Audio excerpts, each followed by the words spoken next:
女人半夜尿尿时发现了一件诡异的事，凌晨3点的天空竟然亮如白昼。难以置信的她赶忙拉开百叶窗，等她透过窗外定睛一看，远处的上空竟泛起璀璨的光芒，随即又爆发出一抹刺眼的强光。这绚灿的光束使得小美眼睛都无法睁开。尽管这现象有些不合常理，但小美并没有放在心上。身处冰岛的她很清楚，这里时常会出现令人惊叹的极光。不以为意的她继续躺下呼呼大睡，直到早晨男友过来敲响房门，两人准备去吃点早餐垫垫肚子。可当来到酒店餐厅时，却发现工作人员都不在岗位上，以为大家伙还没起床，于是两人穿好外套准备下去觅食。殊不知外面的一切更加诡异，整座城市安静的有些可怕，大街小巷连个鬼影都看不到。懵逼的两人有点懵逼，如今都已经日上3竿了，难不成所有人还在家里睡觉吗？两人猜测这里应该是举办了某种节日，所有人都过去庆祝节日了。可伴随着愈走愈远，两人才意识到问题的严重性。街上不但见不到其他居民，就连动物们也消失得无影无踪。感到诡异的他们来到平日最为热闹的广场，然而依旧空空荡荡。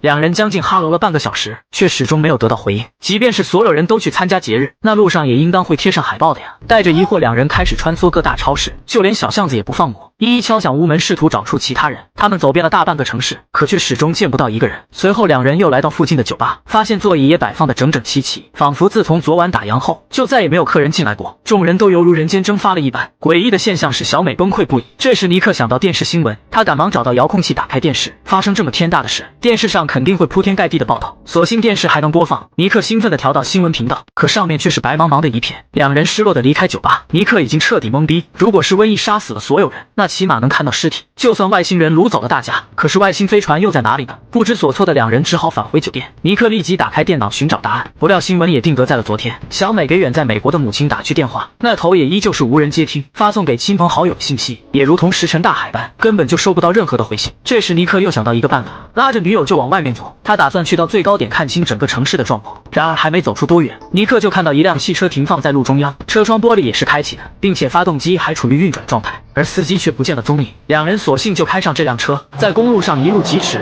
可当来到山顶，才发现这片富人区毫无例外也是空无一人。所有人到底去了哪里？他们迫切地想要知道答案。疲惫不堪的两人回到酒店，小美觉得他们正在经历一个长长的噩梦，或许睡一觉，明天起来就会变好。可隔天当两人醒来后，想象中的惊喜并未出现，世界依然和昨天一样死气沉沉，电脑也因为无人维护失去了网络。小美满脑子只想回家，可尼克也是一脸茫然不知所措。现如今唯有先填饱肚子，再想办法。随即两人来到超市中，看着架子上琳琅满目的商品，他们索性来了招零元购，搜刮了整整好几购物车货品。汽车后备箱里装不下，尼克又特地去 4S 店开来辆崭新的越野车，但如此多的物品，酒店的冰箱肯定是放不下。尼克认为是时候该升级配置，随后领着女友就来到富人区。如今的他们没有了约束，轻而易举就住进之前梦想中的豪宅内。小美也渐渐释怀下来，既来之则安之，既然躲不掉，那就好好享受这一切。随后两人来到服装店，挑选了大量精美的衣物，又从日用品店打包满满几大袋。酒吧中的名酒更是肆意饮用，尽情享受这种纸醉金迷的生活。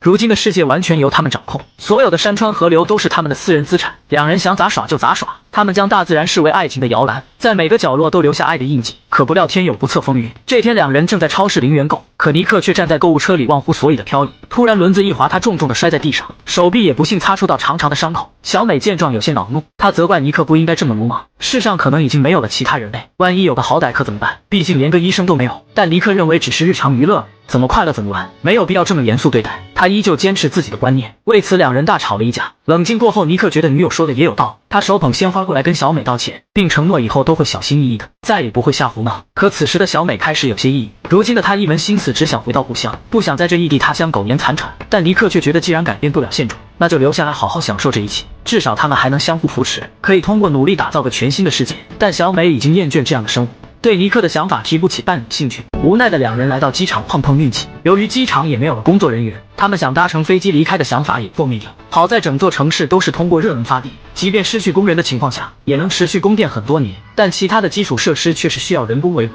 这天小美一打开水龙头，却发现已经彻底断水。她意识到了事态的严重性，失去了水资源，两人根本撑不了多长时间，并且超市内的食物也即将过期，蔬果瓜菜也渐渐被吃光。如果只依靠冷冻食品生活，长此以往肯定会吃出毛病来。为了谋求生路，两人又驾驶着汽车到处搜寻，整整晃悠了大半天，只在荒漠处找到一架飞机的残骸。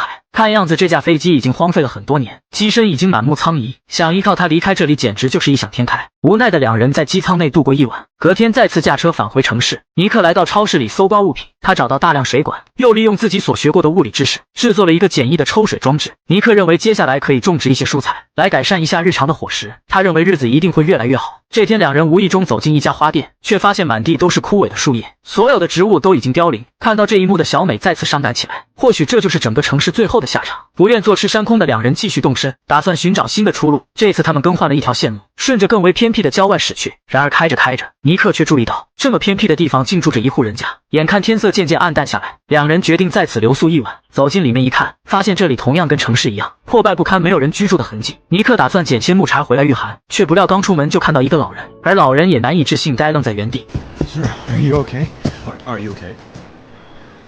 That's all. The road. Do you speak English? I have some water. Yes, of course. Can you get him water, please?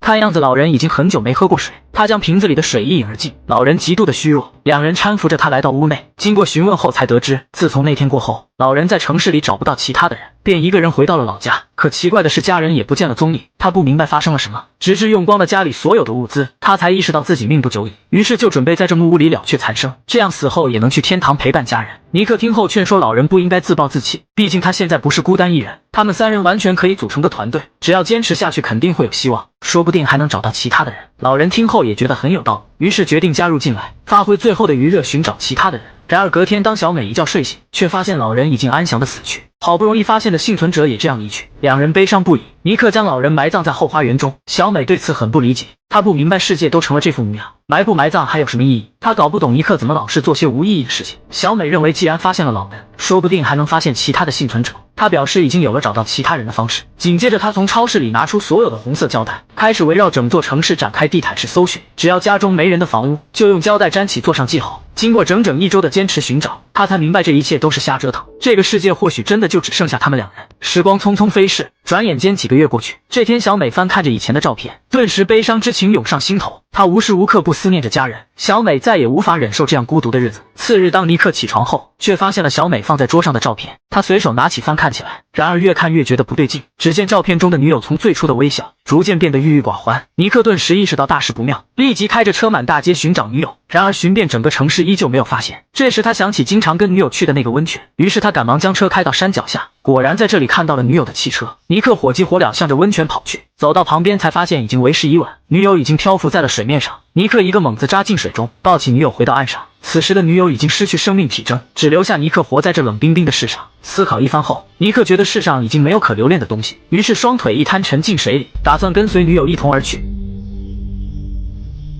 但他还是不敢面对死亡。最后，他将女友的尸体放置在草坪上，让其和大自然融为一体。尽管他的内心饱受煎熬，但既然选择了继续活下去，他就必须承受孤独勇往直前。即便被整个世界给抛弃，自己也要好好活下去。只有活着，才拥有与命运抗衡的资本。